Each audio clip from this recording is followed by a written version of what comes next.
ഈശോ മിശിഹായ്ക്ക് സ്തുതിയായിരിക്കട്ടെ. പ്രിയ സഹോദര സഹോദരി, നന്മ നിറഞ്ഞൊരു ദിവസം ഇന്ന് നിനക്ക് നേരുക. ആയുസ്സും ആരോഗ്യമൊക്കെ ഉണ്ടാകട്ടെ എന്ന് ആത്മാർത്ഥമായിട്ട് പ്രാർത്ഥിക്കുക. നമ്മളൊക്കെ ദൈവം വിളിച്ചവരാ, ദൈവം അനുഗ്രഹിക്കുന്നവരാ, സംരക്ഷിക്കുന്നവരാ. നമുക്കൊരു കടപ്പാടുണ്ട്, ദൈവത്തിന് സമയാസമയങ്ങളിൽ ഫലം കൊടുത്തുകൊണ്ടിരിക്കുക, അനുഗ്രഹങ്ങൾക്ക് കൃതജ്ഞത പ്രകാശിപ്പിക്കുക. ലൂക്കായുടെ സുവിശേഷം 13-ാമത്തെ അധ്യായത്തിൽ ഫലം ചൂടാത്ത അത്തിവൃക്ഷത്തെക്കുറിച്ച് പറയുന്നുണ്ട്. ഒരു കൃഷിക്കാരൻ അധ്വാനിച്ചിട്ട് 3 വർഷമായിട്ട് ആ കൃഷിക്കാരന് അത് ഫലം കൊടുത്തില്ല.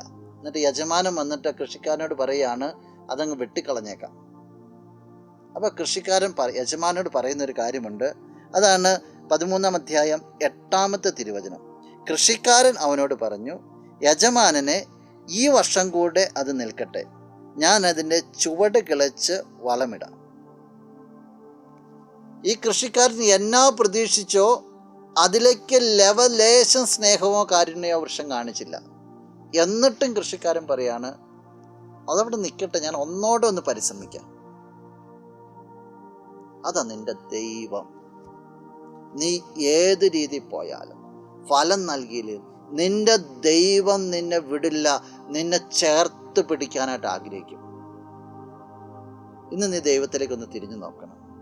നിന്റെ വഴിത്താരയിൽ എവിടെയെങ്കിലും ഫലം ചൂടാത്ത അവസ്ഥകളുണ്ടെങ്കിൽ, എവിടെയെങ്കിലും ദൈവത്തോട് അല്പമെങ്കിലുമൊക്കെ വിമ്മിഷ്ടം അനുഭവപ്പെടുന്നുണ്ടെങ്കിൽ, ആ മേഖലകളൊന്ന് ക്ലിയർ ആക്കിയിട്ട് നിന്റെ ദൈവത്തിലേക്കൊന്ന് തിരിഞ്ഞു ചെല്ലാവോ, ഒന്ന് ചേർന്ന് നിൽക്കാവോ, നീ അനുഗ്രഹിക്കും.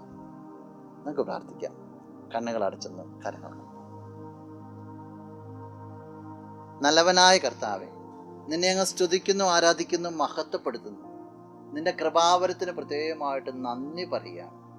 ഈശോയെ, ഈ വ്യക്തിയെ ഫലം ചൂടാനായിട്ട്, നിന്റെ മനസ്ഥിതിക്കനുസരിച്ച് വളരുവാനായിട്ട് നീ സഹായിക്കണം.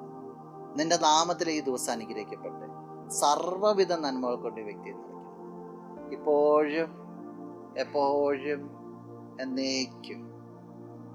ആമേൻ. Honey.